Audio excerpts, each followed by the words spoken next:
Welcome to Business Beyond the Mic, where we join Carly Van Heerden, CEO and founder of We Edit Podcasts. Together, let's uncover the art of podcasting. Hey everyone, and welcome to Business Beyond the Mic. I'm your host, Carly Van Heerden. Today on the show, we welcome Kirsten Screen.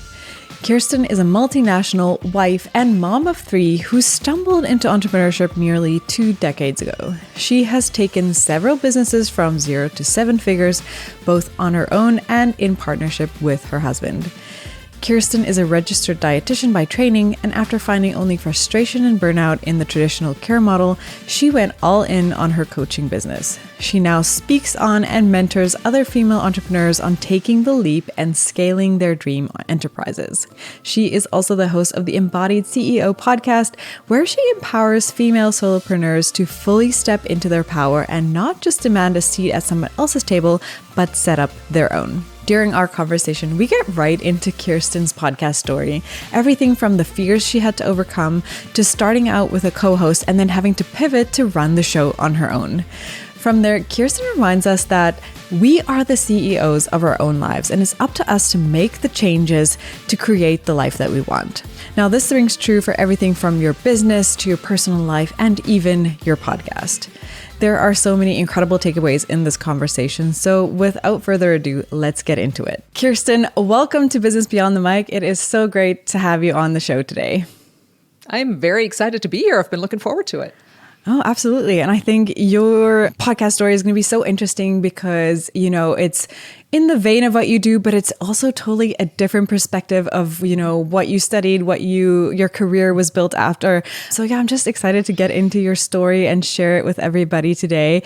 But why don't you start us off by telling us a bit more about yourself, your business, your brand, and of course, your podcast. So my name is Kirsten Screen. I'm a dietitian by trade, which you'll find out in a second seems counterintuitive to what my podcast is about. But I have sort of fallen into entrepreneurship over the last 20 years by nature of my husband. He kind of sucked me into that life. So my career has taken different paths in that. I now still run a nutrition business, but I also help a lot of other entrepreneurs scale their businesses in the way that feels aligned to what they're doing.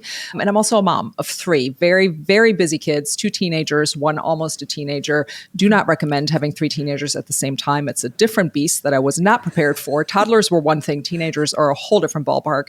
But all of that to say, the business has evolved and the podcast has evolved to make it about aligning our lives and the things that we do with motherhood and with, the challenges of running a life and having a spouse and being busy and being stretched into 8,000 different directions. Our businesses don't work the same way that they work for somebody who is single or has a team of 20 or doesn't have all these other responsibilities. So it's kind of evolved from there. And the podcast, we're going to get into it in just a second, has also evolved because the original purpose of the podcast was very specific to only dietitians in its first season. And we have since kind of done a complete 180. But we'll get into that in a second. Yeah, no, absolutely. And I love digging into the rebrands because I love telling people about that. It's okay to pivot. You can pivot. You can change your mind. It doesn't have to be perfect off the bat because, as you say, your life itself changes. So how will your podcast forever be the same? It won't, right?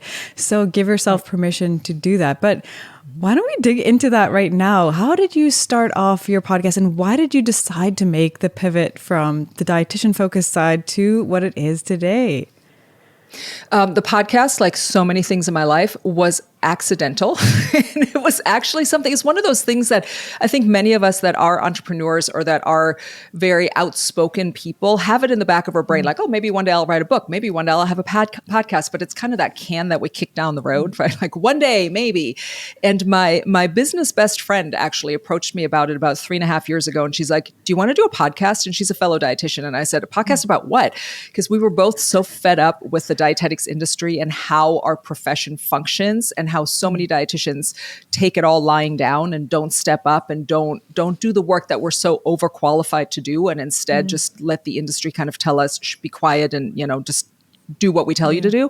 So she and I were both very fired up about that. And she said, I want to make a podcast about empowering other dietitians to step up and recognize that we went to college for 7 years. We are overqualified for 90% of the things that we do. We're underpaid, we're underutilized, and we don't get the respect we deserve. So let's make a podcast about that.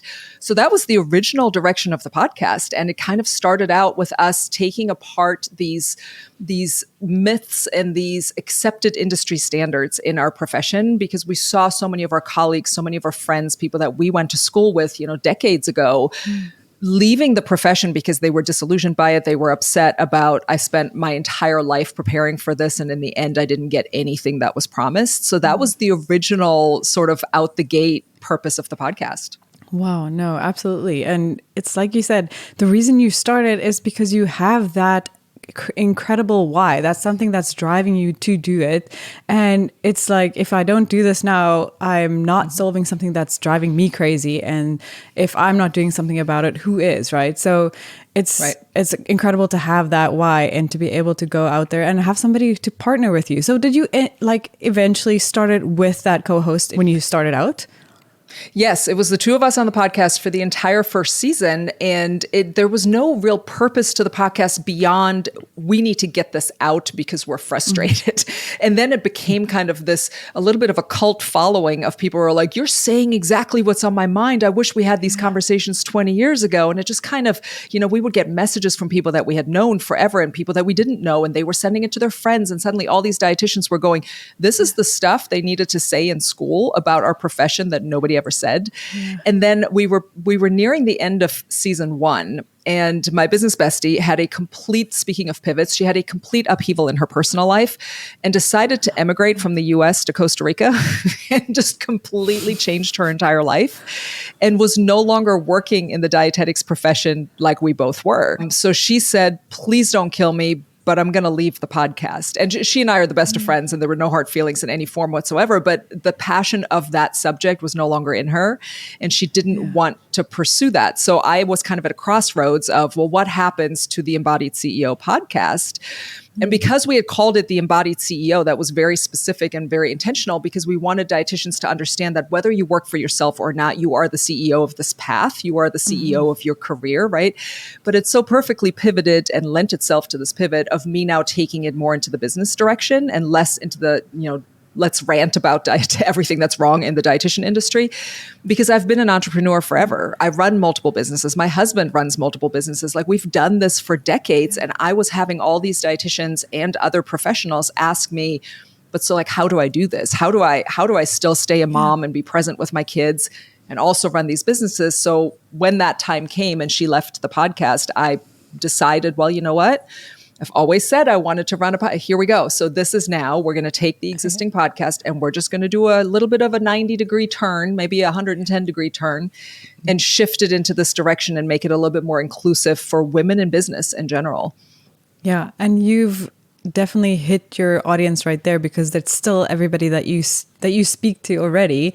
It's just empowering them to do the same thing, get out there, be the CEO of not only their business, but their life, and, make the choices that they have to make to get to where they want to be. And yeah, I love that. It's nice to see that you've had your husband on the show as well. And you guys get to kind of back and forth about that, about businesses, about what it's like in the trenches of entrepreneurs, having a family, building a life together. And yeah, it's fun to see that and be able to play with, your format like that, because if you're pivoting on the direction of it, you can pivot on anything that you do. I feel like we take ourselves so seriously in these paths that we take, right? I'm a business owner now, so I have to follow all these rules and everything has to be so in a box.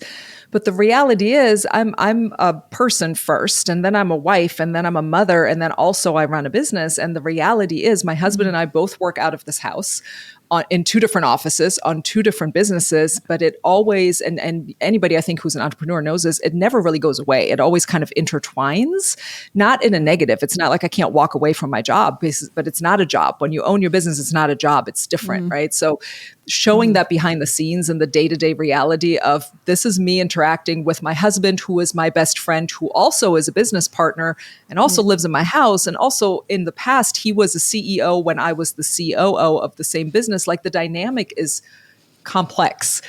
And I love being able to kind of show that behind the scenes, especially for women who might not have a partner who is an entrepreneur, to also showcase that it's a very real thing to not have your partner understand what you do in entrepreneurship when they aren't also in the same place.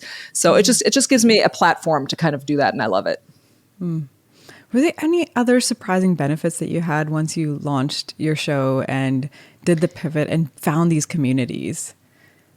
I think the biggest piece, and I say this to my clients all the time, the biggest piece that I love about podcasts or, any kind of long form audio, video, long form content to get out there is that people get to know you without having to, necessarily put skin in the game.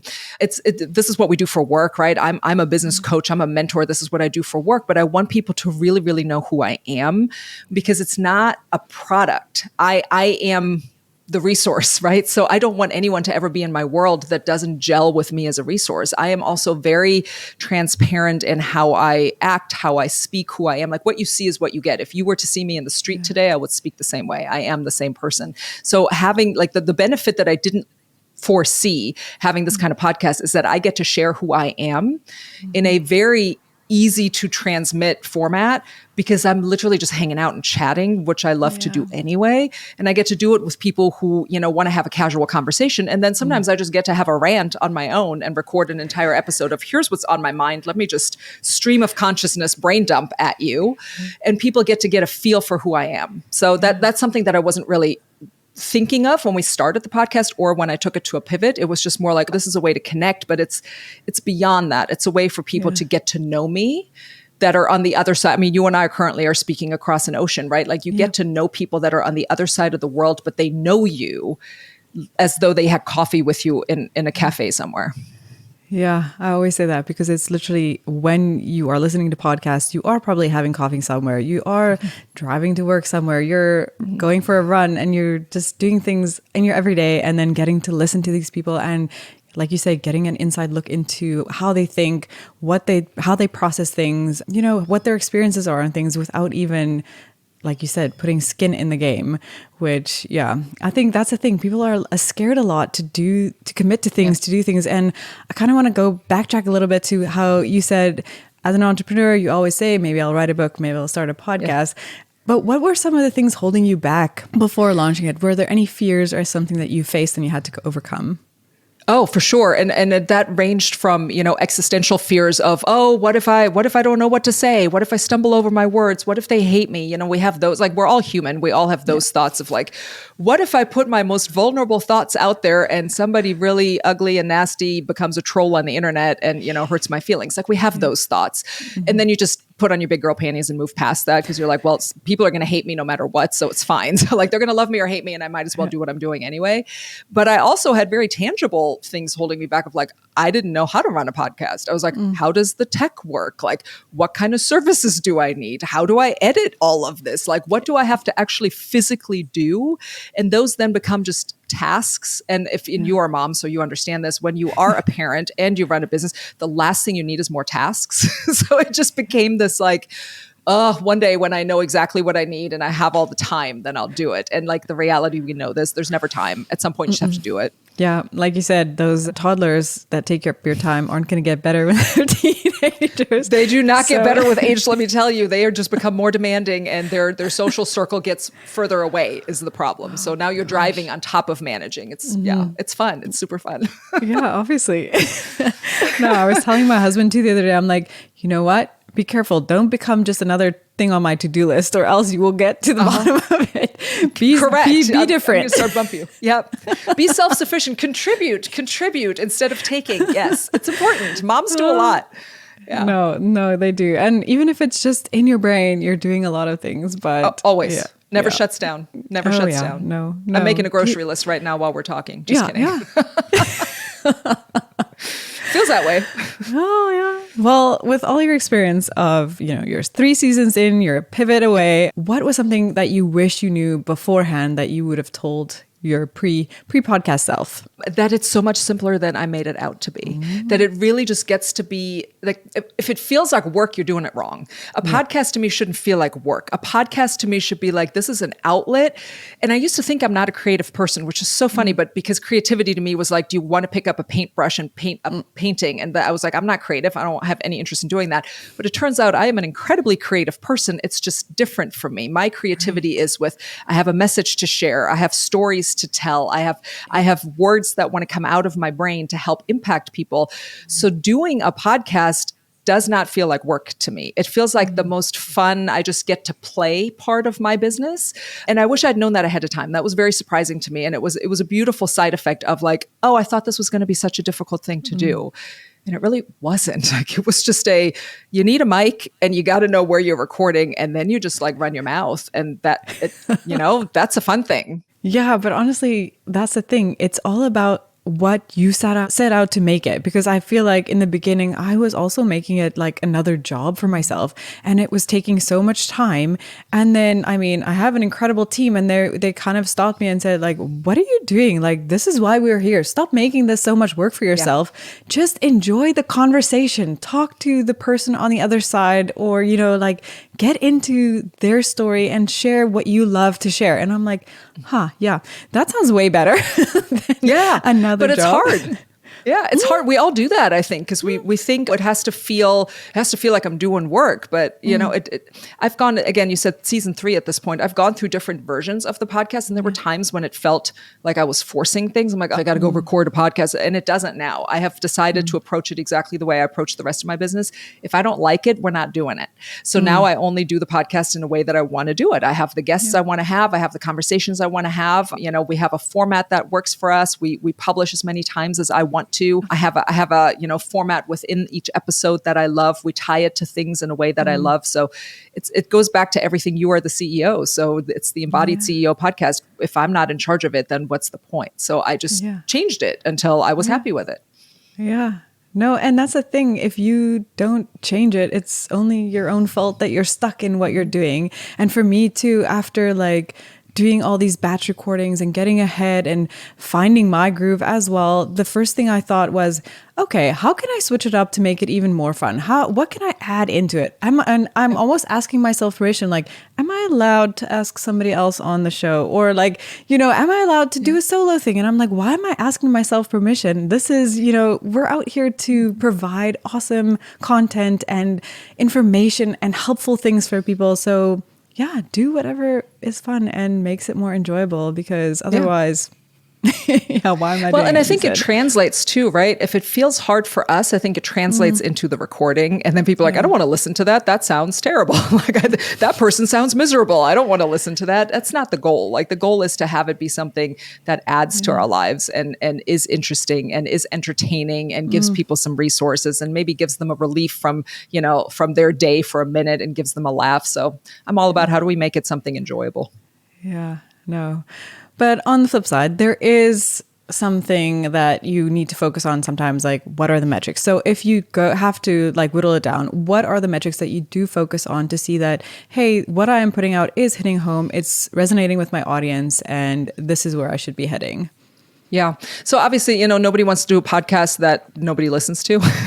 That's not the goal. So we do look at the numbers. We look at hard numbers, and we look at, are we getting repeat listeners? Are we getting subscribers? Are people interested in these episodes? What episodes do better than others? This makes me actually very upset, but my husband's episodes are always our most listened to episodes, which I personally dislike very much. Y'all need to stop inflating his head and give him more ego. People love, for some reason, listening to me and my husband banter back and forth. But for me personally, and this is how I've always approached my business, I care a whole lot that there's connection with humans. So when I don't get any messages from people saying, oh, I loved the podcast this week, then I'm like, maybe that didn't hit the mark, right? Like, I love the most when somebody sends us a message and goes, I felt like you were talking directly to me. Or I recently did a podcast on branding, an episode on branding, and I was flooded with messages afterwards because it wasn't your traditional have this, do this marketing. It was more like, it's got to feel like you, and you got to be represented and whatnot. I got so many messages from people, and that makes me happy. Messages like I immediately was able to see a blind spot in my business, and like I went out there and I said it in a different way, and it felt more like me. Those are the metrics that are the soft metrics that make me the happiest, because it means I'm having an impact. I don't care how many people listen. I care that the people that listen are getting something out of it and that I'm having an impact. Yeah. But I mean, don't count yourself short, because the husband episodes literally is another side of you, right? So it's actually the fact that you are showing that side of your life might be the reason why they're tuning in more, not necessarily. There you go. Husband. I like that view better.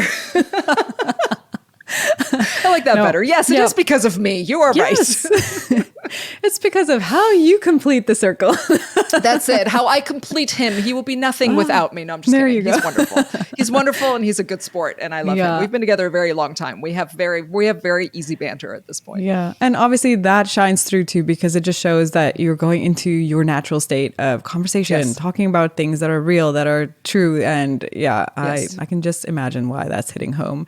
But it's nice to see that, response to episodes, response to the content that you're doing. And it's a great way, like you said, to see the metrics and to know that it is working. Are you at this point monetizing your podcast, or what have you done in that term? Yeah, not directly, because that was never my goal. My goal truly was for this to be a creative outlet and a long form content way for me to reach people. There's still a book in my future somewhere. See, I've said it out loud now and it's recorded. There's a book in my future somewhere. I'm being held to that now. But that was always the goal. Now, I'm not against monetizing it down the road. Right now, that's not our target. But I will say the podcast is a way of monetizing my business, because again, the podcast allows people to know who I am. And people from there feel comfortable to step into my paid offers, my paid services, my paid spaces. And podcasts in general, I will say, for anybody who's ever thought about being on a podcast, I have, as a dietitian, been on so many other people's podcasts, dietitian podcasts, and we get clients every single time one of those episodes goes out, because a podcast is just an opportunity for people to see who you are and what you do that might otherwise never find you. And again, they get such a beautiful behind the scenes glimpse into how you function and who you are. So whether it's my podcast directly or me being on other people's podcasts, I feel like it's always monetizing my business in a sense, because it gets me out in front of the people who need to hear or see me. And those people will then, when they need that service, think of me first. So in an indirect way, it's always monetizing. Yeah, absolutely. And it's giving you that credit and making you, visible in the industry wherever you go, because it's not like, who's this person? I've never heard of them. It's like, oh, she's been featured here, here, and here. This is great information.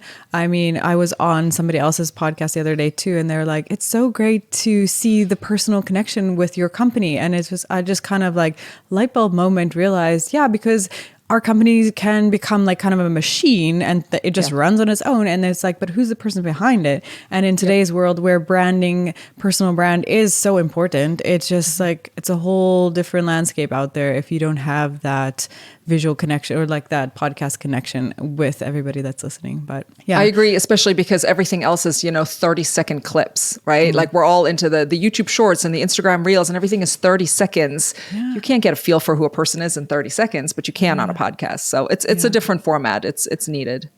Yeah. And I mean, the other day, someone mentioned too, like with a podcast, it's the longest that people stay tuned to one piece of content, even more so than a blog, which is a 10-minute read or whatever it can be. It's just, way more attention that you spend on the podcast. And that's a great way to connect with people. But agreed. Yeah. So is there anything else you wanted to share with everybody today about what it takes to just get into the podcasting game? I would say for sure, don't do it by yourself. Have a team. I don't do the editing on my podcast. I have an amazing podcast VA, and she has an amazing team. And when something happens, I literally just shoot an email to them and go, hey, can y'all fix this? Or, hey, I want to change the outro because we're talking about something different. And here's the new one. And can you stitch that? And can you fix it? Also, can you go back and update all the branding on all the episodes because we've changed everything?